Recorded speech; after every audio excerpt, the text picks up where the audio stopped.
चलिए ध्यान दीजिए, लेंस मेकर का सूत्र, ठीक है। इसको डिराइव करने से पहले जरा कुछ जान लेते हैं। क्या जान लेंगे? लेंस मेकर नाम है, मतलब लेंस को बनाने के लिए जो सूत्र यूज किया जाएगा उस सूत्र को हमको डिराइव करना है। हमको यह कैसे पता चलेगा किस लेंस को कितना मोटा बनाए कि वह 10 सेंटीमीटर फोकस दूरी का हो जाए कि 15 सेंटीमीटर फोकस दूरी का हो जाए, क्योंकि मोटाई पर ही निर्भर करेगा, है ना। जिस लेंस को मोटा बनाओगे तो उसका फोकस दूरी कम होता है, पतला बनाओगे तो उसका फोकस दूरी ज़्यादा होता है। लेकिन ऐसा क्यों होता है ये पता चलेगा हमको किससे? लेंस मेकर के सूत्र से। तो अभी समझिए लेंस मेकर का सूत्र। तो पहले इसको डिराइव करने से पहले एक बात जान लेते हैं। ध्यान दीजिए कि अगर मान लो कि कोई माध्यम है, मान लो कि ये विरल माध्यम है और ये सघन माध्यम है। अगर कोई किरण विरल से सघन में जा रही है और यदि अपवर्तनांक इसका क्या है? n है। विरल से सघन में जा रही है तो अपवर्तनांक कितना है? n है। तो अगर सघन से विरल का अपवर्तनांक पूछ दिया जाए तो बस इसको क्या करते हैं? उल्टा कर देते हैं, यानी कितना हो जाएगा? 1/n हो जाएगा, ठीक है ना। तो मतलब कि अगर मान लो कि हवा से कांच में प्रकाश जा रहा है तो कांच का अपवर्तनांक n है, तो कांच से हवा का पूछेगा तो कितना हो जाएगा? 1/n हो जाएगा। मान लो कि हवा से कांच में प्रकाश जा रहा है तो अपवर्तनांक 1.5 दिया है, ठीक है। तो बताओ कांच से हवा में आएगा तो अपवर्तनांक कितना होगा? 1/1.5। ये क्लियर है बात? तो अब लेंस मेकर के सूत्र पर आते हैं। चलिए इधर देखिए, एकदम ध्यान से देखिएगा, बड़ा मजेदार है, ठीक है। ये लेंस है, ठीक। इसकी मोटाई को हम क्या मान लिए? t मान लिए, ठीक। इसकी मोटाई को t मान लिया गया। ये इसके कांच का अपवर्तनांक हम कितना मान लिए? n। मतलब कि जब प्रकाश हवा से कांच में जाएगी तो उसका अपवर्तनांक कितना होगा? n होगा। इसका मतलब कि जब कांच से हवा में जाएगी तो अपवर्तनांक कितना हो जाएगा? 1/n, है ना। यानी कि कांच का अपवर्तनांक कितना हो गया? कांच का अपवर्तनांक हो गया n, और कांच से हवा का अपवर्तनांक कितना हो जाएगा? या फिर निर्वात भी इसको कह सकते हैं, ठीक है ना। अपवर्तनांक कितना हो जाएगा? 1/n, ठीक है। ध्यान दीजिए कि दोनों ओर के माध्यम समान है, मतलब इधर भी निर्वात है और इधर भी निर्वात है और बीच में कांच लिया गया है। क्लियर है ना। तो लेंस मेकर का सूत्र डिराइव करेंगे, ध्यान दीजिए। अब इस पृष्ठ को हम P1 मान लेते हैं और इस पृष्ठ को क्या मान लेते हैं? P2 मान लेते हैं, ठीक है। P1 की त्रिज्या उधर की तरफ होगी क्या? अब P2 की त्रिज्या इधर की तरफ होगी, तो P1 की त्रिज्या इधर की तरफ होगी जिसको हम R1 कह देते हैं, अब P2 की त्रिज्या इधर की तरफ होगी जिसको हम क्या कह देते हैं? R2 कह देते हैं। कोई दिक्कत? ठीक है। अब मान लीजिए कि यहाँ पर कोई बिंदु वस्तु क्या था? O, ठीक है। यहाँ से किरण चली, ठीक है, यहाँ से किरण चली। तो सबसे पहले यहाँ पर अब कुछ कल्पना करना है, सपोज करना है कि मान लो कि यह पहला पृष्ठ दूसरा पृष्ठ था ही नहीं, दूसरा पृष्ठ नहीं था। सपोज करिए कि यह दूसरा पृष्ठ नहीं था, बस मानना है कि दूसरा पृष्ठ नहीं था। तो अगर दूसरा पृष्ठ नहीं रहेगा तो केवल अपवर्तन किस पृष्ठ से होगा? पहले पृष्ठ से। तो पहला पृष्ठ जितना किरणों को मोड़ सकता है उतना मोड़ेगा। तो मान लेते हैं कि वह किरणों को कुछ मोड़ा, अब मोड़ के यहाँ पर ला दिया, ठीक है। ध्यान दीजिए ये I डैश, ठीक है ना। किरणों को कुछ मोड़ा, मान लीजिए कि यहाँ पर ला दिया, इसको हम क्या मान लें? I डैश, ठीक है। P1 से O तक की दूरी को हम क्या मान लें? U। ध्यान देना केवल अपवर्तन किस पृष्ठ से हो रहा है? P1। यानी जो भी दूरी लेंगे हम किससे लेंगे? P1 से। यानी P1 से I डैश के बीच की दूरी को क्या मान लिया गया? B डैश, ठीक है। ध्यान देना P1 से I डैश के बीच की दूरी को हम क्या मान लिए? B dash. यानी पृष्ठ P1 के लिए वस्तु की दूरी कितनी? प्रतिबिंब की दूरी कितनी? B डैश, ठीक है। दूसरी बात समझते हैं। लेकिन ऐसा तो नहीं है कि केवल एक ही पृष्ठ से अपवर्तन हुआ है ना, दोनों पृष्ठ से हुआ है ना। तो दूसरे पृष्ठ को हमको बनाना पड़ेगा। ठीक है, अब किरण देख रहे हो कि जब ये वाली किरण यहाँ पर पहुंची है तो अब किस पृष्ठ से अपवर्तन होगा? दूसरे से ना, तो दूसरे से अपवर्तन होगा तो दूसरा वाला पृष्ठ भी इसको क्या करेगा?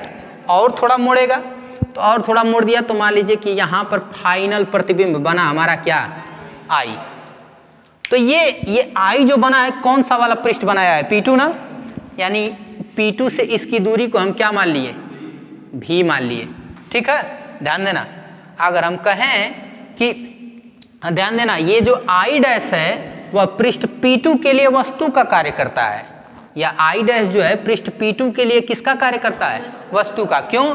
क्योंकि देख रहे हो कि ये किरण, यही वाली किरण ना इस पृष्ठ P2 पर पड़ रही है, तो पीछे से हम कहीं नहीं मिला पाएंगे तो इधर ही क्या कर रहे हैं? मिला दे रहे हैं। ठीक है, तो यानी कि अगर हम कहें कि पृष्ठ P2 से I डैश के बीच की दूरी बताओ तो कितना बताओगे? ठीक है, ये यहां से यहां तक की दूरी कितनी थी? पूरे की पूरी B डैश। ठीक है, और यहां से यहां तक की दूरी T थी, तो इतनी दूरी कितनी हो जाएगी? V डैश माइनस T, है ना? क्लियर? क्लियर है एकदम? अब समझना फिर से, पृष्ठ P1 के लिए वस्तु की दूरी कितनी है? U है। अब प्रतिबिंब की दूरी कितनी है? V डैश, यानी प्रतिबिंब कौन है? I डैश है। प्रतिबिंब की दूरी कितनी है? V dash. क्लियर है इतना? और पृष्ठ P1 के लिए ध्यान दो कि किरण हवा से किस में जा रही है? कांच में, यानी अपवर्तनांक कितना होगा? n होगा। अपवर्तनांक कितना माना गया है? कांच का अपवर्तनांक n। क्लियर? ठीक है एकदम। दूसरी बात समझिए, अब जो है यहां से अगली बार देखो कि दूसरे पृष्ठ के लिए किरण कांच से किस में जा रही है? हवा में। तो दूसरे पृष्ठ के लिए अपवर्तनांक कितना होगा? 1/n। क्लियर? दूसरे पृष्ठ के लिए अपवर्तनांक कितना होगा? 1/n। और दूसरे पृष्ठ के लिए वस्तु कौन है? यानी दूरी कितनी? V dash minus T। और प्रतिबिंब कौन है? V। अगर इतनी बातें फिगर में क्लियर हैं तो सारे के सारे प्रूफ हो जाएंगे। क्लियर? ठीक है, अब प्रूफ किया जाए। चलो देखिए, तो पृष्ठ लिखते हैं, पृष्ठ P1 के लिए, पृष्ठ P1 के लिए हमारे पास अपवर्तन के सूत्र का फार्मूला है। क्या होता है? n/b माइनस 1/u बराबर n माइनस 1/r। इस तरह से लिखिएगा तो नहीं समझ में आएगा। ठीक है, पृष्ठ P1 की त्रिज्या को हम r1 मान लिया, पृष्ठ P1 की त्रिज्या को क्या मान लिए हैं? r1। और पृष्ठ P2 की त्रिज्या को क्या मान लिए हैं? r2। ठीक है, इस तरह से समझोगे तो नहीं समझ में आएगा। इसको ऐसे पढ़िए, अपवर्तनांक बटे प्रतिबिंब की दूरी माइनस 1 बटे वस्तु की दूरी बराबर अपवर्तनांक माइनस 1 बटे त्रिज्या। इस तरह से पढ़ो, तब प्रथम पृष्ठ का सूत्र लगाओ। तो प्रथम पृष्ठ P1 के लिए बताओ अपवर्तनांक कितना था? सूत्र से पृष्ठ P1 के लिए अपवर्तनांक कितना है? n है ना। अब पृष्ठ P1 के लिए B, यानी कि वस्तु तक प्रतिबिंब की दूरी कितनी है? B dash.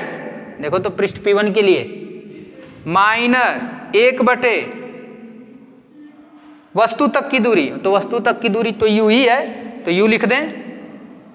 ठीक, बराबर n माइनस 1 बटे r, तो n तो n ही है, तो n माइनस 1। अब पृष्ठ P1 के लिए r कितना है? r1। तो इसको समीकरण नंबर हम क्या बना दें? 1। कोई दिक्कत? इसको समीकरण नंबर 1 बना दिया गया। चलिए अब चलते हैं, है ना? इधर ध्यान दो, इसको मिटा देते हैं, है ना? कितना आया था तभी समझ में आएगा। कितना आया था? n/v डैश माइनस 1 बटे u बराबर n माइनस 1 बटे r1, समीकरण नंबर 1। ठीक, अब दूसरा समझते हैं। अब दूसरे के लिए तुम देखे थे कि हम बोले थे ना कि अपवर्तनांक क्या हो जाएगा? पृष्ठ P2 के लिए, पृष्ठ P2 के लिए अपवर्तनांक 1/n हो जाएगा। अपवर्तनांक कितना हो जाएगा? 1/n। हम वस्तु बताए हैं कि आई डैश होगा पृष्ठ P2 के लिए, यानी V डैश माइनस टी दूरी होगी, है ना। तो फिर वही सूत्र लगाएंगे, कितना होता है n बटे v माइनस 1/u बराबर n माइनस 1/r से, यानी अपवर्तनांक बटे प्रतिबिंब की दूरी 1 बटे वस्तु की दूरी अपवर्तनांक माइनस 1/r, ये सूत्र है। तो यहाँ पर पृष्ठ P2 के लिए जब सूत्र लगाओगे तो पृष्ठ P2 के लिए प्रकाश जो है कांच से किस में जा रहा है, हवा में, निर्वात में, तो उस समय अपवर्तनांक कितना है 1/n, यानी n की जगह कितना लिया जाएगा 1/n, और v तो v ही था प्रतिबिंब की दूरी, और माइनस 1 बटे वस्तु की दूरी को कितना माना गया है v डैश माइनस टी। अब बराबर अपवर्तनांक को लेना है 1/n माइनस 1, r को कितना लेना है r2, ठीक है। अब बस इसको हल करना है। यहाँ लिखेंगे जब लेंस बहुत पतला होगा, जब लेंस बहुत पतला होगा तो टी को क्या करेंगे, टी को नगण्य मानेंगे। जब टी को नगण्य मानेंगे तो यहाँ टी को छोड़ दिया जाएगा, ठीक है। तो कितना मिलेगा, ठीक, चलो इधर देखो तो कितना मिलेगा, देखिए, यानी कि टी को नगण्य मानेंगे तो 1/n बटे v था 1/n, इधर देखो 1/n बटे v माइनस 1 बटे v डैश माइनस टी था, तो टी को छोड़ देंगे तो कितना मिलेगा v डैश बराबर, बोलिए 1/n माइनस 1/r2। इसको हल कर दो, 1/n v minus 1/v dash बराबर, इसको उधर भेजिए 1 माइनस n/n r2, ठीक है। अब n से क्या करें, गुणा कर दें, तो n से गुणा करिए तो n/n v माइनस कितना n/v डैश बराबर n 1 माइनस n/n r2। कोई दिक्कत, देखो तो n से n कट गया, ये n से n कट गया, तो कितना मिला 1/v माइनस n/v डैश बराबर 1 माइनस n/r2, समीकरण नंबर 2, ठीक। और समीकरण नंबर 1 कितना था, समीकरण नंबर 1 था n/v डैश माइनस 1/u बराबर n माइनस 1/r1, ये रहा समीकरण नंबर 1, ठीक है। समीकरण नंबर 1 है, ये है तुम्हारा क्या समीकरण नंबर 2। दोनों को क्या करिए, बात बंद करो, दोनों को क्या करिए जोड़ दीजिए, जोड़ दो, इधर देखो, इधर जब दोनों को जोड़ोगे तो n/v डैश और इधर n/v डैश दोनों को दोनों क्या हो जाएंगे, कट जाएंगे, तो इधर क्या बचेगा 1/v माइनस 1/u, ये मिला है तुम्हारा 1 minus n/r2 plus n minus 1/r1, ठीक है। इसमें से माइनस कॉमन लेके इसको n माइनस 1 बना दो, कितना हो जाएगा 1/v माइनस 1/u, इसमें से माइनस कॉमन ले लीजिए, तो माइनस कॉमन लीजिएगा तो n माइनस 1/r2, और ये हो जाएगा n माइनस 1/r1, कोई दिक्कत, ठीक है। तो 1/v माइनस 1/u बराबर, अब इसको सीधा n माइनस 1 कॉमन ले लो, ये बचेगा 1/r1, यहाँ से माइनस कितना 1/r2, और ये है तुम्हारा क्या लेंस मेकर का सूत्र, ठीक है।